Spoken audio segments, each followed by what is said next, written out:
Hampir nggak ada yang ngomongin HP ini, dan itu sangat aneh. Kenapa saya bilang aneh? Karena HP yang harganya cuma 1 juta lebih sedikit ini ternyata punya price to performance yang nggak kalah sama HP-HP Redmi, atau bahkan bisa lebih baik menurut saya. Sumpah, ini sih aneh ya. Satu-satunya alasan yang paling masuk akal yang bisa saya cerna dengan nalar saya, kenapa HP ini sampai nggak ada yang ngomongin adalah marketing. Begitu buruknya marketing dari ZTE Indonesia, sampai hampir nggak ada orang yang ngebahas HP ini. Padahal HP ini tuh menurut saya bagus loh. Bagus dalam hal ini adalah untuk sebuah HP dengan harga 1 juta lebih sedikit ya. Jadi di marketplace, saya bisa dapetin HP ini di harga 1,2 juta. Dan dengan harga segini, spesifikasinya menurut saya bagus banget coy. Ayo kita bahas satu-satu. Bang, abang belum ngasih tahu itu HP apa, Bang? Surprise di bagian akhir ya. Ya kan ada di judulnya. Anda tuh gimana sih? Ini HP apa sih bang? Desain HP ini nggak jelek ya, tapi saya juga nggak bilang kalau desainnya bagus karena bentuknya itu 11-12 dengan kebanyakan HP-HP yang keluar di tahun 2023 atau 2024 lah. Bisa dibilang desainnya ini iPhone banget dengan tipe 3 buah kamera yang ditaruh di sebuah frame yang mengotak gitu ya. Saya suka pemilihan warna dari HP ini. Selain warna ungu muda, saya nggak tahu ini warna ungu muda apa biru sih? Ungu sih kayaknya. Soalnya kelihatan kayak biru soalnya. Tapi kayak bodo lah. Ya pokoknya itulah warnanya itu. Pokoknya warnanya lucu. Saya sedikit mengerti kenapa ada embel-embel kata desain di penamaan HP ini. Karena memang desain dari HP ini menurut saya oke ya. Nggak kayak HP-HP murah kebanyakan gitu. Dan harusnya pantas disebut sebagai HP 1 jutaan dengan desain yang paling cantik menurut saya. Dengan harga 1 juta lebih sedikit, udah dapetin HP dengan back cover kaca. Ini lebih aneh lagi. Gimana bisa ada HP murah punya desain semewah ini? Dan desain ini jauh lebih mewah dibandingkan HP-HP murah dari Realme atau Xiaomi sekalipun. Dan HP murah semewah ini nggak ada yang ngomongin. Sekacau itukah marketing ZTE di Indonesia? HP 1 jutaan ini punya layar yang juga nggak jelek loh. Berukuran 6,6 inch beresolusi 2408 pixel x 1080 pixel alias Full HD+. Dengan refresh rate 90 Hz. Tentu aja kita nggak bisa ngarepin kaca pelindung Corning Gorilla Glass atau brightness yang sangat tinggi di layar ini gitu ya. Tapi percaya atau enggak, responsivitas layar HP ini surprisingly lebih bagus dari yang saya kira. Saya nggak ngerasain adanya latensi atau delay pada layar HP murah ini.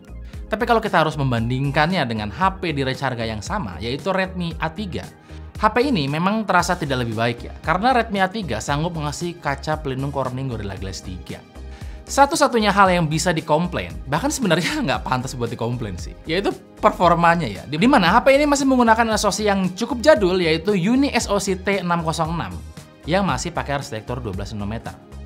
Sumpah ya, kalau sampai ada yang komplain gara-gara HP ini pakai SoC ini, nggak tahu diri aja Anda. Karena HP ini tuh udah jauh lebih dari cukup menurut saya. Dan menurut saya ini 11-12 dengan Helio G36 yang ada di Redmi A3. Angka yang didapat dari beberapa aplikasi benchmark sintetis juga sebenarnya nggak jelek-jelek amat loh. Misalnya untuk AnTuTu Benchmark, dia dapat skor 220 ribuan. Terus untuk Geekbench, dia dapat skor 374 untuk single core dan 1380 untuk multi core. Dan untuk kecepatan baca tulis storage-nya, jujur nggak bisa dibilang ngebut, tapi udah lumayan loh, yaitu ada di 155 MB per second untuk kecepatan tulisnya dan 176 MB per second untuk kecepatan bacanya. Kelengkapan fitur lainnya cukup standar dengan sebuah speaker di bagian bawah, terus hadir tanpa NFC, dan tentu punya jack audio. Untuk sensor biometrik, dia tetap punya fingerprint sensor di bagian samping yang menyatu dengan tampil power. Untuk penggunaan casual, kalau dibilang ada masalah selama memakai, jujur ada. Karena terbiasa dengan HP yang ngebut, terus pakai HP ini, kerasa banget lemotnya ya. Tapi ini wajar memang, mengingat ini adalah HP entry level. Yang mana lemot adalah hal yang wajib kita toleransi. Dan berita bagus lainnya, HP ini sudah menggunakan port USB Type-C. Jadi sepertinya memang ZTE sudah 100% meninggalkan port jadul micro USB ya. Bagian baterai juga menurut saya, HP ini bagus banget. Dia punya baterai sebesar 5000 mAh dan punya kemampuan fast charging 22,5 watt. Yang mana ini jauh lebih ngebut atau 2 kali lipat lebih cepat dibandingkan Redmi A3. Saya membandingkan HP ini dengan Redmi A3 karena memang kedua HP ini menyasar calon konsumen yang sama. Daya tahan baterai di HP ini jujur nggak terlalu impresif karena dalam pengujian hanya bisa bertahan nyaris 14 jam aja. Dan baterainya sendiri bisa diisi dari 0 sampai penuh dengan charger bawaannya dalam waktu kurang dari 2 jam. Sekali lagi, untuk 1,2 juta dapat spesifikasi baterai kayak gini. Menurut saya ini sih juara ya, dan sangat-sangat Gojek driver friendly.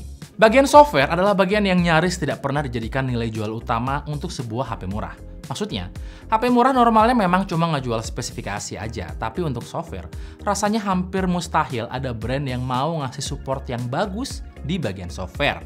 Untuk HP 1 juta lebih sedikit. Tapi saya nggak tahu bagaimana treatment Samsung terhadap HP-HP murah mereka ya. Apakah tetap mendapatkan support update software yang bagus seperti HP-HP mahal mereka, atau nasibnya sama seperti HP-HP murah dari brand lainnya?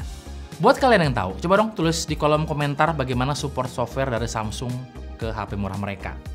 Nah, soal update software, sikap skeptis saya terhadap support software di HP ini tiba-tiba sirna karena waktu saya nulis skrip ini, mendadak saya dapat notifikasi kalau HP ini dapat update software dengan ukuran file yang cukup besar sampai 1 GB ya. Dan di changelognya sendiri memang tidak terlalu banyak perubahan, tapi terlihat bahwa ZTE berusaha untuk memberikan perbaikan pada software mereka. Hal ini cukup membuat saya terkejut dan sedikit kagum. Wah, ternyata tidak seburuk yang saya bayangkan ya.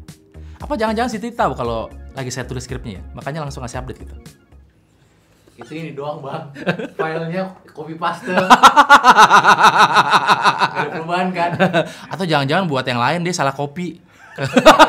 HP ini pakai Android versi 13 yang mana ini cukup tertinggal. Sistem termuka mereka bernama MyOS yang juga versi 13. UI-nya terasa biasa aja, nggak ada yang menarik yang bikin sistem antarmuka di HP ini berbeda dibandingkan yang lain. Tetap dengan tampilan icon membulat, cukup responsif dan nggak banyak fitur-fitur aneh yang bisa saya explore gitu. Tapi saya tetap merasa nyaman menggunakan sistem antarmuka buatan mereka karena justru dengan tidak banyaknya fitur, nggak banyak hal-hal yang mengganggu dan penggunaannya terasa lebih mudah. Kalau tadi bagian layar, HP ini nggak lebih baik dari Redmi A3, beda cerita kalau kita ngomongin kameranya. Punya resolusi 50 megapiksel di HP 1,2 juta menurut saya adalah sebuah prestasi tersendiri. Untuk pasar yang masih menganggap angka adalah hal yang paling penting, pemilihan resolusi 50 megapiksel di HP murah ini juga jadi krusial. Total ada 4 kamera di HP ini, 1 kamera beresolusi 8 megapiksel untuk kamera depannya, dan 3 kamera lain berada di belakang yang masing-masing beresolusi 50 megapiksel di kamera utama, 2 megapiksel untuk kamera makro, dan 2 megapiksel untuk kamera depth. Saya harus jujur ya, terkadang angka bukanlah segalanya. Resolusi yang tinggi dari kamera HP ini nggak jadi jaminan untuk bisa dapetin hasil foto yang bagus. Hasil foto yang ditangkap oleh kamera di HP ini menurut saya nggak jelek-jelek amat sih, tapi juga belum menyentuh batas bagus menurut saya. Mungkin saya akan kasih nilai oke aja lah. Dalam kondisi terang, kualitas foto yang ditangkap lumayan tajam dengan warna yang juga nggak jelek-jelek amat. Fotonya cukup terlihat vibrant dan cukup hidup ya. Artinya nggak pucat-pucat amat dan nggak terlihat murah-murah amat gitu. Tapi setidaknya terlihat kalau foto-fotonya itu lebih baik dibandingkan foto dari Redmi A3. Kamera makro di HP ini terasa tidak berguna. dan semakin terasa tidak berguna karena dia cuma 2 megapiksel. Dan sekali lagi, semakin tidak terasa berguna karena hasilnya burik. Bukan burik, nggak bagus. Moldi ngomel ntar. Enggak, yang ini burik. Jahat lo. Ini adalah sampel video dari kamera depan, yang mana di handphone ini bisa merekam video sampai resolusi Full HD di 30 fps dengan kualitas yang ya standar lah, handphone murah. Ngarepin apa sih? Aduh, panas banget guys, maaf. Yang pasti kualitasnya ya ala kadarnya lah. Dan image-nya yang kalian lihat, bagian belakang saya blown out gitu. Tapi bisa merekam Full HD sudah lebih dari cukup menurut saya. Sedangkan ini sampel video dari kamera belakang.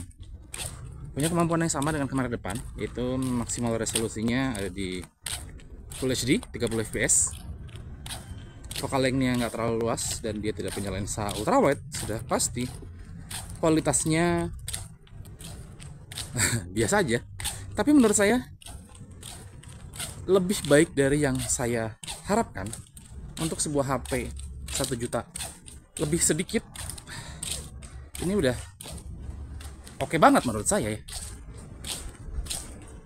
Kalau ngomongin kualitas ya begitulah gitu. Bagaimana sebuah smartphone 1 juta. Ya kalian nilai sendirilah bagaimana kualitas videonya dan bagaimana kemampuan dia menangkap suara saat saya ngomong. Coba tulis di kolom komentar, bagus nggak kira-kira? Oke, kesimpulannya adalah HP ini sangat layak dibeli untuk harga 1 juta lebih sedikit. Karena menurut saya, ini salah satu atau bahkan yang terbaik yang ada di pasar untuk sekarang. Tapi kita semua tahu, sebagus apapun sebuah produk akan jadi percuma tanpa marketing yang bagus. HP ini ternyata sudah terjual cukup banyak. Walaupun angka tersebut mungkin masih jauh lebih rendah dibandingkan brand-brand yang memang spending banyak uang untuk marketing gitu. Jadi pesan saya untuk ZTE, nggak ada yang salah dengan produk kalian. Produk kalian bagus dan sangat layak untuk dijual di Indonesia. Masalah kalian menurut saya cuma satu, yaitu marketing. Karena kalau bukan karena kalian yang ngasih tahu bahwa kalian punya produk ini, jujur saya mungkin nggak akan tahu kalau produk ini ada di Indonesia. Dan saya yakin teman-teman yang lain juga pasti nggak tahu kalau HP ini tuh sebenarnya ada. Dan ZTE itu nggak jualan Nubia doang gitu. Saya berharap ke depan mereka jadi bisa lebih serius lagi untuk berjualan di sini ya. Karena sayang banget loh, HP mereka bagus-bagus loh, serius.